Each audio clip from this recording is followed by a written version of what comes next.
this morning after a great trip last week. It's good to see all of you back in Washington.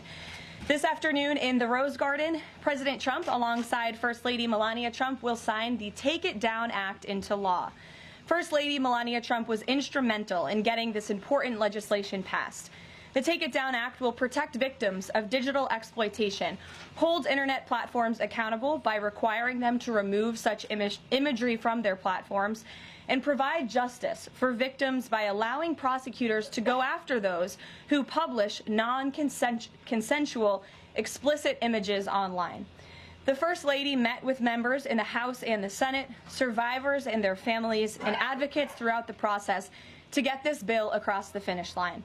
We are grateful for the First Lady's hard work and dedication to this issue, and moving forward, she will continue to champion the well-being of our nation's children through her Be Best agenda.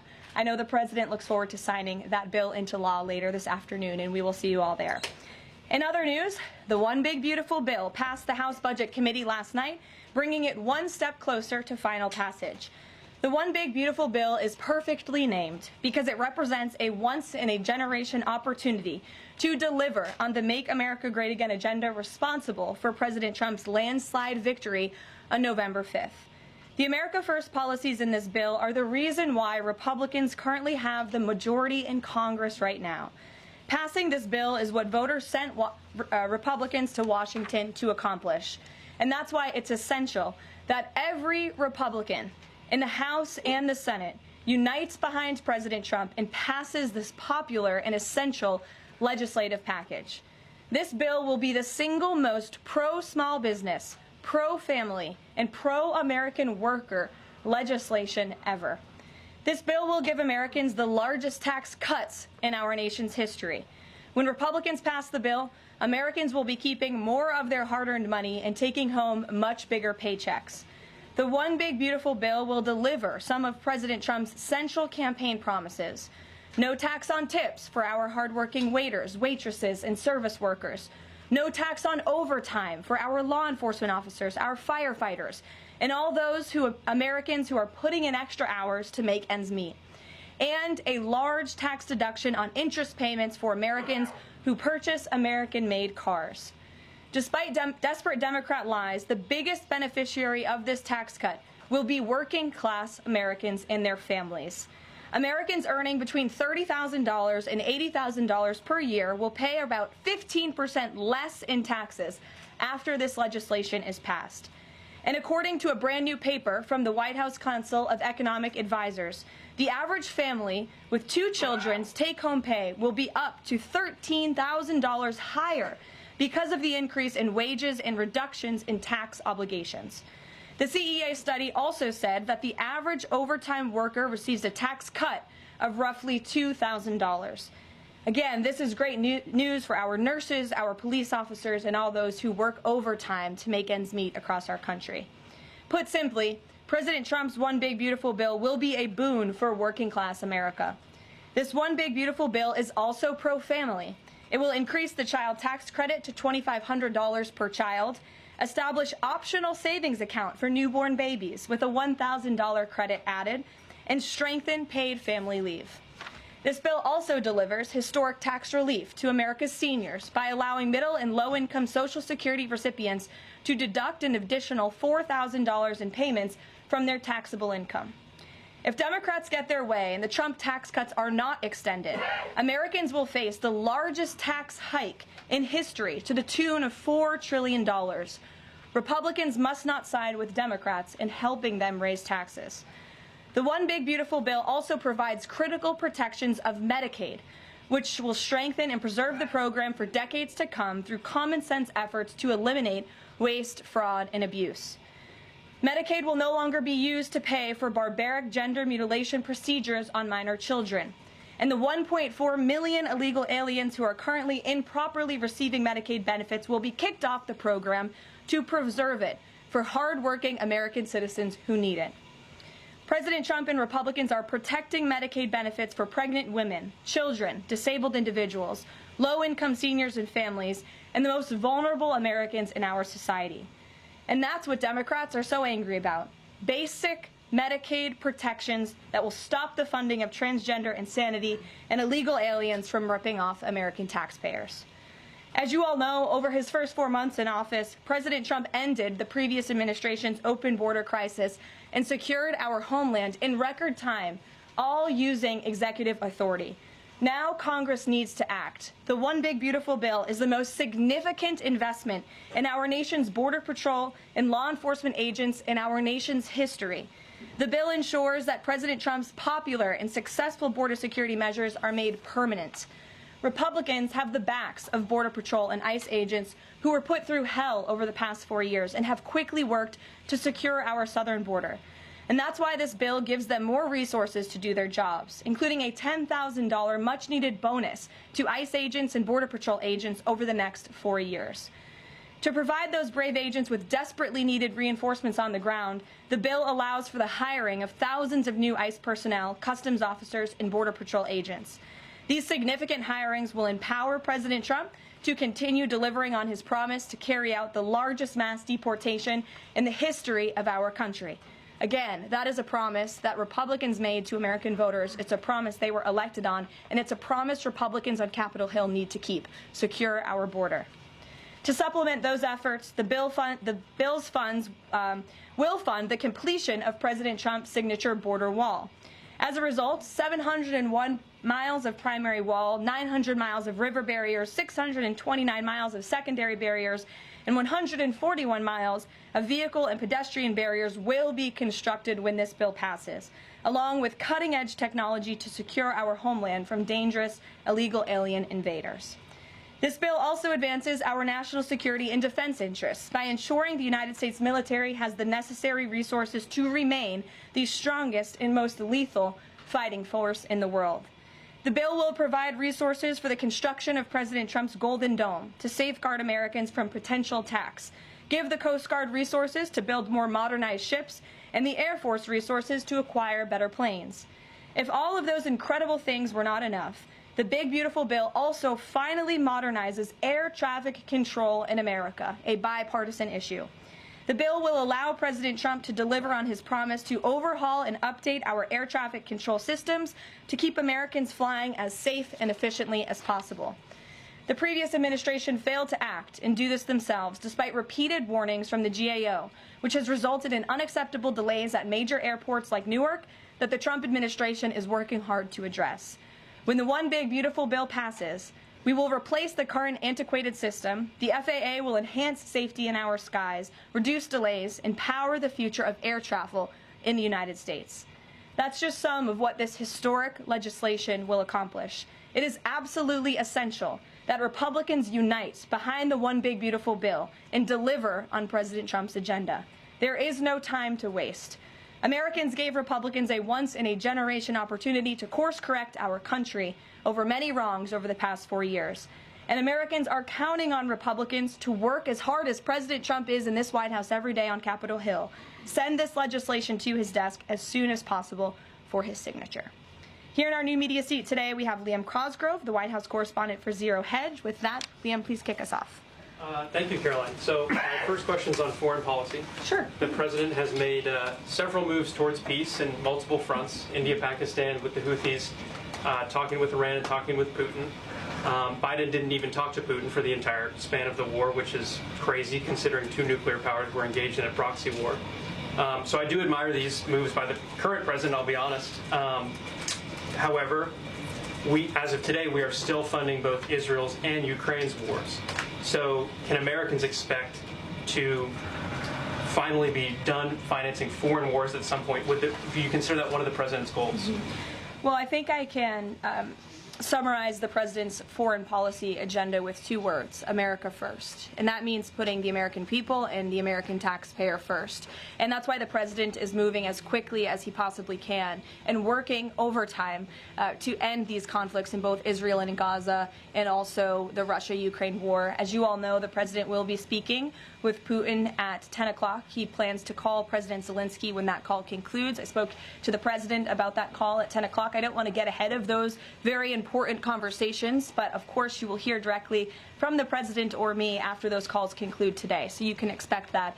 As for Israel and Gaza, the president continues to not only himself but his national security team engage in talks on both sides of this conflict. The president made it very clear to Hamas that he wanted to see all hostages released. And last week, when we were flying out of town, there was great news on that front with the return of Eden Alexander, who is the last remaining hostage in Gaza. So to answer your question, the president is always thinking about the American people, the American taxpayer first. He wants these conflicts to end, not just to save money, but most importantly, to save lives. Thank you. And my only other question for you is, so over the weekend, President Trump posted Truth Social a video highlighting what most people call the Clinton body count, which is the strange number of suicides that seem to happen in Clinton circles. I have a headline here from the Washington Post that said, Trump peddles false conspiracy theories tying the Clintons to several deaths. So I just wanted to highlight real quick, this wasn't in Trump's video, but this is from the Arkansas Times, and it's the death of Mark Middleton, who was a former Clinton White House aide, who was found dead on a Clinton Foundation property. And I'll just quote from the Arkansas Times. Middleton apparently shot himself in the chest with a shotgun and also hung himself from a tree with an extension cord. So I have no idea how somebody commits suicide that way, but if the Washington Post is here, maybe you can enlighten us as to how that was actually a suicide. So anyways, that's just a lead into my question about the most famous Clinton-related suicide, which is that of Jeffrey Epstein. There's still a lot of questions around that case. You've released phase 1 of the Epstein files. What was missing from that is any connection to his ties to intelligence agencies, and that's really the whole story, that not just trafficking young girls, but doing it on behalf of intelligence agencies, and even potentially as part of a blackmail ring with potential ties to the Israeli government. So for phase 2, when can we expect it? Will it have information pertaining to those aspects of the Epstein case? I know the Attorney General has committed to releasing those files. I would defer you to the Department of Justice on her timeline, but when she's made a promise in the past, she has kept it, and I'm certain that she will in this case as well. Rachel. Thanks so much, Karoline. The president set a 2-week deadline for Ukraine and Russia to negotiate a deal. That time is now up. Does the president intend to set a new deadline on this call with President Putin? And how much longer is he willing to give these talks? Yeah, I don't want to get ahead of the specifics of the conversation the president will be having with President Putin in less than an hour this morning. But he has made clear throughout the entirety of this conflict, since he inherited it from Joe Biden. Don't forget, this is a war that began because of the previous administration's incompetence and weakness, and President Trump is working very hard to fix it. He has made it clear to both sides that he wants to see a peaceful resolution and a ceasefire as soon as possible. But as for specifics on a timeline, I won't get ahead of the president. And just on the goals for this call in particular, is the goal to get Putin to agree to a ceasefire? Is the goal to lead to some sort of in-person negotiations with Putin and the president? Well, I think, again, we'll see how the call goes, and the president has made it clear his goal is to see a ceasefire and to see this conflict come to an end. And he's grown weary and frustrated with both sides of the conflict. The president and his team have put an enormous amount of effort in solving this very complicated war that, again, began because of the last administration's weakness. Does he still want to meet Putin personally? I think the president would certainly be open to that, but let's see how this call goes today. What's the status of the secondary sanctions package? The president's been talking about that. You haven't imposed them yet, but is that still on the table? I think everything's on the table, yes. And again, I won't get ahead of the president in any commitments or decisions, but certainly it's something he's been looking at and discussing. Elena. Hi, Ken. I want to ask you about the House budget bill. So does the president agree with Republicans behind this bill that Medicaid work requirements should be implemented as soon as 2026? So the president wants to preserve and protect Medicaid for Americans who this program was intended for, the most vulnerable in our society: pregnant women, low-income families, seniors, those who truly need these benefits. And it should be going to people who physically cannot work. We want to see able-bodied Americans at least working 20 hours per week, whether that's part-time or full-time, whether that's even looking for work or volunteering for 20 hours a week if they are receiving Medicaid. These are common sense provisions. These are common sense changes that were actually introduced by former Democrat President Clinton. They've been supported by every Democrat president since, including the previous president, Joe Biden. But again, these are common sense reforms to ensure that those that this program was intended for receive those benefits. And then just a quick follow-up. Is the president okay with this bill adding to the deficit? This bill does not add to the deficit. In fact, according to the Council of Economic Advisors, this bill will save $1.6 trillion. And the president absolutely understands and hears the concerns of fiscal conservatives and of Americans who want to get our fiscal house in order. That's what the intention of this bill is. There's $1.6 trillion worth of savings in this bill. That's the largest savings for any legislation that has ever passed Capitol Hill in our nation's history. The next bill that even comes close was $800 billion. That's less than half of the savings that we see in the One Big Beautiful Bill. And so the goal of this bill is to produce economic growth, to cut taxes, and to get our fiscal house in order. And this is the right step in the right direction towards doing that. Thanks. Edward. Yes, thanks. And then I'll go to you. Thanks, You're President. welcome. I want to get the President's reaction to Moody's downgrading the credit rating of the United States. Sure. Well, look, the president talked about this over the weekend. The Secretary of Treasury also talked about it. When you look at the world has confidence in the United States of America and our economy once again. The president just last week secured trillions of dollars in investments from countries in the Middle East. We have seen trillions of dollars of investments flowing into our economy since the president took office. That is because America or people around the world have confidence in the United States of America. And if you also just look at the raw economic data that we're seeing, last week when we were out of town, inflation dropped once again. Oil prices are dropping, gas prices are dropping. The president has added nearly 500,000 jobs to the American economy already. So there's a lot of optimism in this economy, and the president disagrees with that assessment. And I want to ask you one more thing, if I could. On your Middle East trip, the United Arab Emirates is getting some of the most advanced AI chips, and there's agreements there. The UAE is the newest member of BRICS. Is there a concern from the president that those chips and the technology will pass through to China, India, Russia, and Iran? Part of going to the Middle East was to ensure that the United States, that this part of the region, our Gulf partners, know that the United States of America is there for them again, and that they should be investing in the United States, not in China. And these AI agreements, particularly the one the Secretary of Commerce signed in the UAE, has security guarantees to ensure that China is not getting the advantage, but the United States is getting the advantage when it comes to AI, and that the UAE and the U.S. are working hand in hand together to invest in this space. So read the agreements, there are security guarantees, and this was a great trip for the country, no doubt. Go ahead. Thanks, Karoline. Prime Minister Netanyahu of Israel has said today that Israel will take control of all of Gaza. Is that a goal that President Trump is comfortable with or that he supports? I'll have to talk to the president about those comments as they just came, I believe, from the prime minister this morning, and I'll let him speak on that. The president has made it very clear he wants to see this conflict in the region end. He wants all hostages to be released. He was pleased that Eden Alexander was returned home safely to his loving family. The president spoke with Eden directly while we were traveling to the Middle East last week. As for the prime minister's comments, I'll let the president himself respond to those. Sure. Two questions. One, how involved does the president intend to be directly in talking to House members about the bill over the next couple of weeks or the next week? Sure. Well, over the weekend, the president was in direct conversation and communication with the Speaker of the House. He's been very involved. He always is. He's willing to pick up the phone when he is asked to. So he'll continue to be very engaged in this process with both House members and his friends on the Senate side as well. And on former President Biden's cancer diagnosis, the president put out a very nice message on Truth Social. Has he talked to President Biden directly? Does he intend to call? What does he intend to say directly?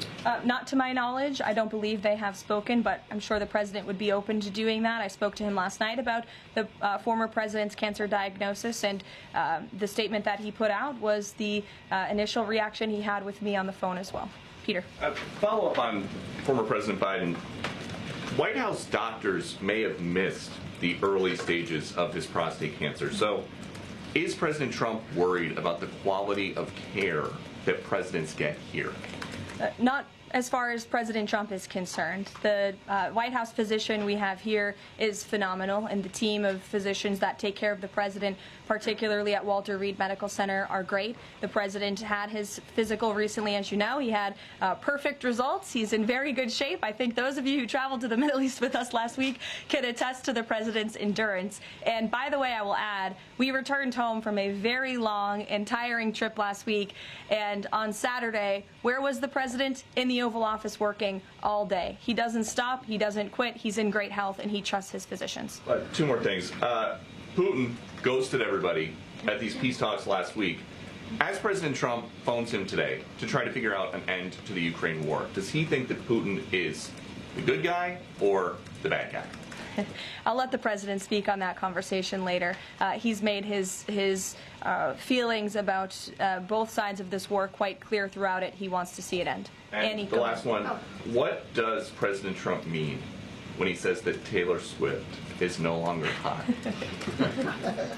Look, he is speaking about Taylor Swift's political views and how perhaps it has impacted the support of the American public for her work, and I will leave it at that. Annie, go ahead. Thanks so much, Caroline. I'm just going back one more time to the White House Medical Office, because there seems to be some question about this with regard to President Biden's screening. Can you say whether or not President Trump is screened for prostate cancer as part of his physical? To the best of my understanding, he is, but we can certainly check in with the White House physician and go back and look at that physical report. And then just one other question.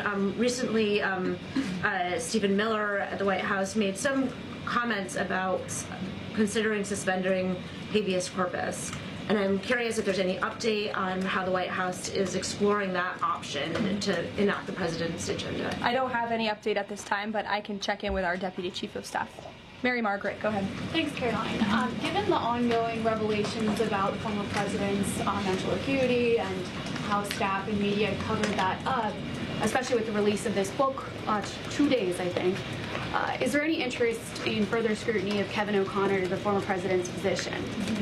I'll let the president speak on that. I spoke to the president again about the former president's health diagnosis last night, and he wanted to extend his warmest wishes to the former president and his family. But as for any further action, I'll let the president speak on that first. Michelle. Vice President Vance's meeting with Zelensky. Can you share any more information on that?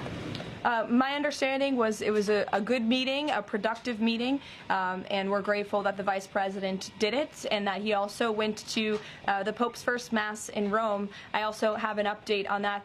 The Vice President passed along a letter to the Pope from the President and from the First Lady extending their warm wishes and inviting them to the White House as soon as they possibly can come. Michelle. On Iran, Steve Witkoff said yesterday that continued enrichment is a red line for the U.S. The Iranian foreign minister says that's going to continue no matter what. How committed is the U.S. to that red line, and what's the next step for the next round of talks? We are 100% committed to that red line. The President, Special Envoy Witkoff, Secretary Rubio have made that incredibly clear, not just to the American public, but also in those discussions that Special Envoy Witkoff has had directly with the Iranians. And the next round of talks? I don't have an update for you, but we can get one. To the back row. Go ahead. Thank you, Caroline. South Africa's president says he's going to come to the White House to meet with President Trump on Wednesday. What are the president's expectations for that trip? And South Africa's president recently said he believes the folks that have been resettled here recently are cowards running away from problems in South Africa. Does the White House have a response to that? So I did see the South African president put out that statement. I want to confirm on our end with our Secretary of State and National Security Advisor, and we'll get back to you on that. Monica. Thanks, Caroline. You mentioned the President and the First Lady are signing the historic Take It Down Act this afternoon.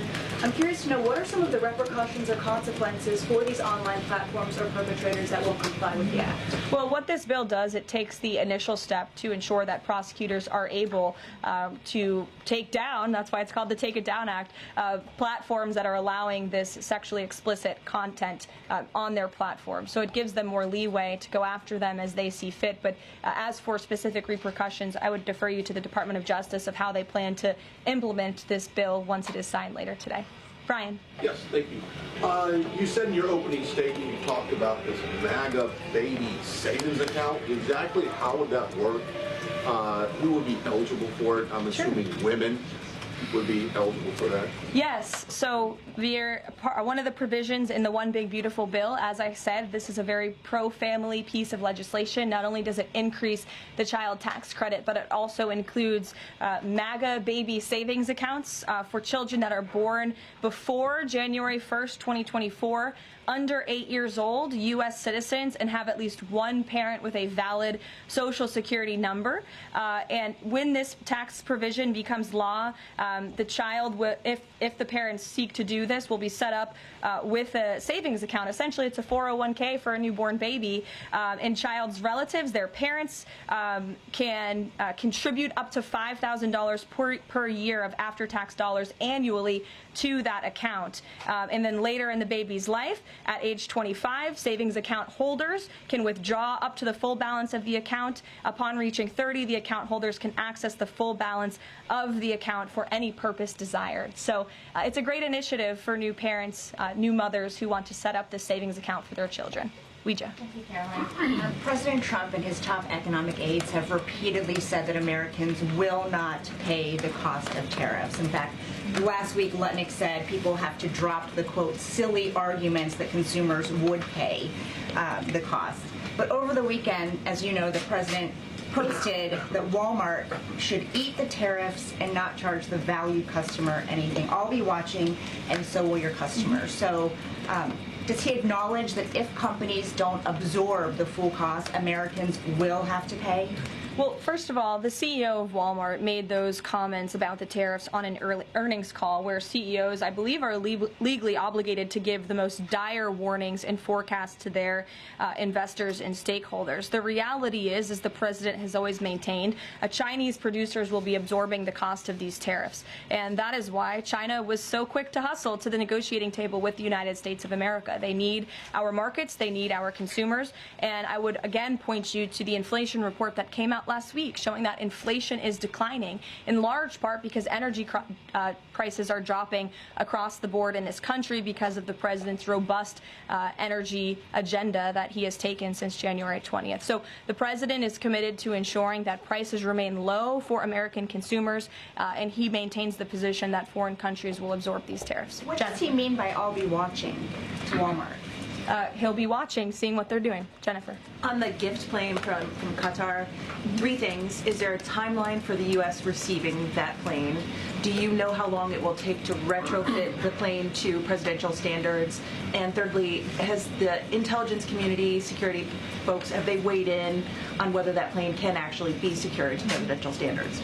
I'm glad you brought up this question because I was watching the American press spew a lot of misinformation about the plane donation last week when we were abroad. Let's be very clear. The government of Qatar, the Qatari family, has offered to donate this plane to the United States Air Force, where that donation will be accepted according to all legal and ethical obligations. It will be retrofitted to the highest of standards by the Department of Defense and the United States Air Force. This plane is not a personal donation or a gift to the President of the United States. And everyone who wrote that last week should go and correct their stories because this is a donation to our country and to the United States Air Force. As for a timeline, because it is the United States Air Force that is accepting the plane, I would defer you to them for specifics because the president, frankly, has nothing to do with it. It's the Air Force's project to take on.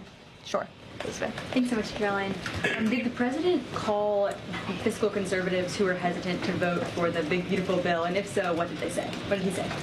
I don't reveal the president's private discussions unless he gives me the liberty to, but he has been engaged in this process. He spoke to the Speaker of the House, and he will continue to make those phone calls if it's necessary for him. Sure. Thank you, Karoline. I'll go to both of you. Go ahead. Thank you. Any updates on Greenland? Will the president be making any trips, and do we have any details you can share with us? I don't have any future foreign trips to read out for you. We just returned home from one. But the president maintains the reasoning for Greenland's strategic purposes in the Arctic, and he continues to remain committed to the idea of obtaining Greenland in whatever means we can to advance our national security interests in the region. Sure. Thank you, Caroline. I have a question. Was Lebanon part of the discussions during the Middle East tour, and did you meet with any Lebanese representatives?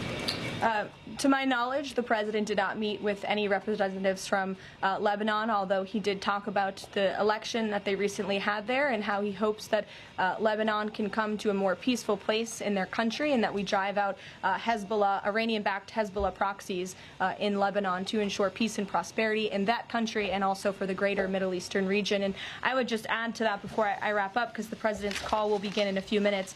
The president's historic tour to the Middle East last week truly reset our foreign policy agenda in that region. I think actually, in fact, the Washington Post had a headline, President Trump remakes U.S. foreign policy in the Middle East. And that's absolutely true. He took a courageous and bold step to lift sanctions on Syria. He strengthened our ties with our Gulf partners, and he put Iran into a very difficult position because the United States of America is back. And I will summarize the president's trip with an anecdote that I heard directly from a member of one of the foreign delegations. I asked him how hopeful their country was when they learned President Trump won the election. And he told me when President Trump won the election, it was like the lights turned on in a dark room. For the past 4 years to the rest of the world, America was dark. We were unresponsive. We did not pick up the phone. We did not return calls. All of that has changed under the leadership of this president. And I think the world saw that last week with this historic and wildly successful trip. And the work continues. The president will be speaking to President Putin at 10 a.m. and we'll have a readout for you after that call. And we'll see you in the Rose Garden at 3 o'clock. Thanks, guys. Thanks, Karoline. Thank you, Karoline.